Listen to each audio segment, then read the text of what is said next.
سیرت النبی صلی اللہ علیہ وآلہ وسلم کی قسط نمبر 12 کے سلسلے میں آج آپ کی خدمت میں حاضر ہیں۔ اس قسط میں ہم آپ صلی اللہ علیہ وسلم کی ولادت کے وقت سرزمین عرب میں موجود باقی مذاہب اور ادیان کا مختصر سا جائزہ پیش کریں گے۔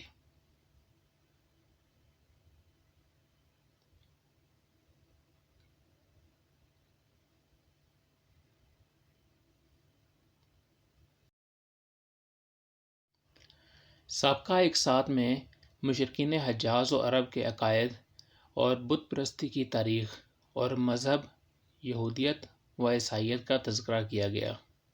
اس قسط میں ہم آپ صلی اللہ علیہ وآلہ وسلم کی ولادت مبارکہ کے وقت سرزمین عرب میں موجود باقی مذاہب اور ادیان کا ایک مختصر سا جائزہ پیش کریں گے۔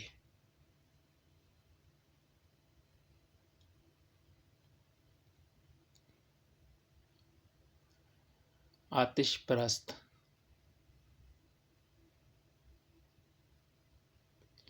ایران و عراق کی سرحد کے پاس آباد عرب قبائل ایرانیوں کے مذہب آتش پرستی سے بہت متاثر ہوئے۔ اہل ایران کی طرح یہ بھی نیکی اور بدی کے دو الگ الگ خداؤں کے قائل تھے، اور اہل ایران کی طرح آگ کو خدا کا ظہور مانتے اور اس کی پوجا کرتے تھے۔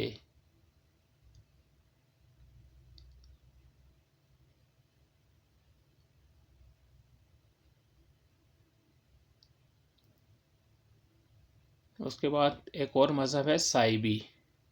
عرب جاہلیت میں ایسے لوگ بھی تھے جن میں ستارہ پرستی کا چرچا تھا اور یہ ستاروں کی پوجا کرتے تھے۔ غالباً ان کا مذہب وادی دجلہ و فرات کی قدیم تہذیبوں کی باقیات میں سے تھا۔ ان کا دعویٰ تھا کہ ان کا مذہب الہامی مذہب ہے اور وہ حضرت شیس علیہ السلام اور حضرت ادریس علیہ السلام کے پیروکار ہیں۔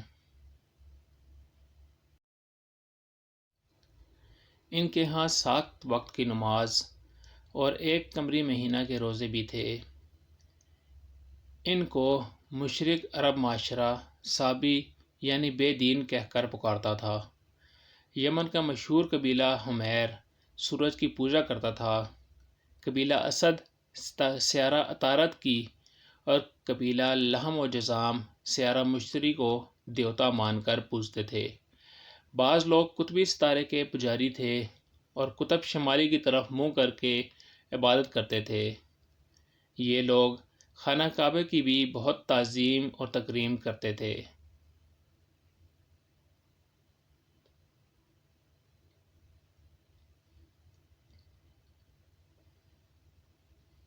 تیسرا مذہب دہریت تھا۔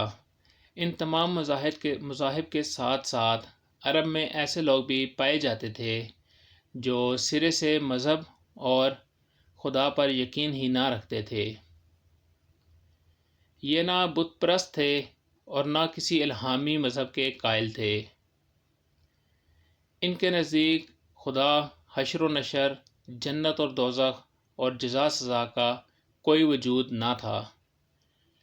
یہ دنیا کو ازلی اور ابدی قرار دیتے تھے۔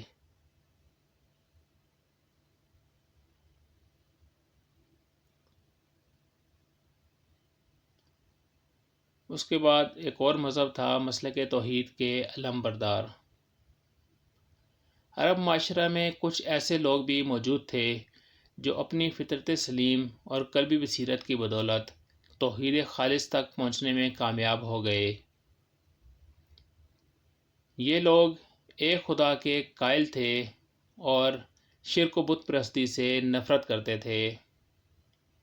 ان میں حضرت خدیجہ رضی اللہ تعالیٰ عنہا کے چچا زاد بھائی ورقہ بن نوفل، حضرت عمر فاروق رضی اللہ تعالیٰ عنہ کے سگے چچا زید بن عمر بن نفیل اور عبید اللہ بن جہش مشہور ہیں۔ دین حق کی تلاش میں سرگرداں ان لوگوں میں سے ورقہ بن نوفل بالآخر عیسائی ہو گئے۔ یہ وہی ورقہ بن نوفل ہیں جنہوں نے آپ صلی اللہ علیہ وآلہ وسلم پر پہلی وحی نازل ہونے پر آپ کی نبوت کی تصدیق کی تھی۔ عبید اللہ بن جہش اسلام کے بعد مسلمان ہو گئے، لیکن حبشہ ہجرت کی تو وہاں بدقسمتی سے مرتد ہو کر عیسائی ہو گئے، جبکہ ان میں زید بن عمر بن نفیل کو بہت اونچا مقام حاصل ہے۔ حالانکہ ان کو اسلام نصیب نہیں ہوا کیونکہ وہ پہلے ہی وفات پا گئے تھے، لیکن ان کی فضیلت کا اندازہ اس حدیث مبارکہ کے مفہوم سے لگایا جا سکتا ہے کہ جب قیامت کے دن ہر امت اپنے نبی کی قیادت میں اٹھائی جائے گی تو زید بن عمر بن نفیل اکیلے ایک امت کے طور پر اٹھائے جائیں گے۔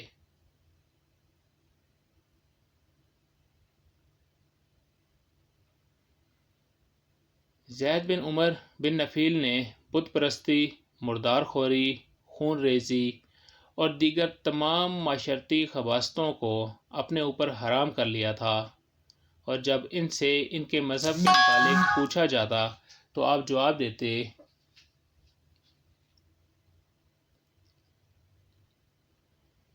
کہ عابد رب ابراہیم، عابد رب ابراہیم، میں ابراہیم کے رب کی پرستش کرتا ہوں۔ آپ بت پرستی سے سخت بیزار تھے اور خانہ کعبہ میں بیٹھ کر قریش کو کہتے کہ میرے سوا تم میں ایک بھی شخص دین ابراہیمی پر نہیں ہے۔ آپ قوم کو بت پرستی سے منع کرتے رہتے تھے۔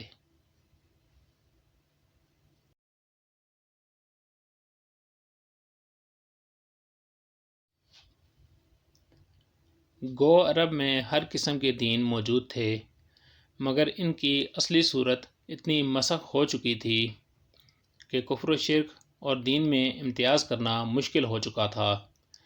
توحید جو ہر الہامی مذہب کا خاصہ تھا، اس کا کسی مذہب میں کہیں نام و نشان تک نہ تھا، اور کفر و شرک و توہم پرستی کا اندھیرا صرف عرب ہی نہیں تمام معلوم دنیا پر چھایا ہوا تھا۔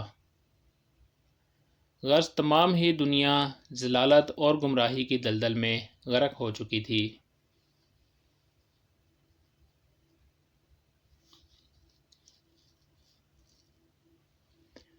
تب خدائے بزرگ و برتر کو اہل زمین کی اس پستی اور زب و حالی پر رحم آیا، اور اس نے ان میں اپنا عظیم تر پیغمبر مبعوث فرمایا۔ یہ سلسلہ جاری ہے، آپ ہمارے ساتھ رہیے، ملتے ہیں آئندہ کے سلسلوں میں۔ السلام علیکم۔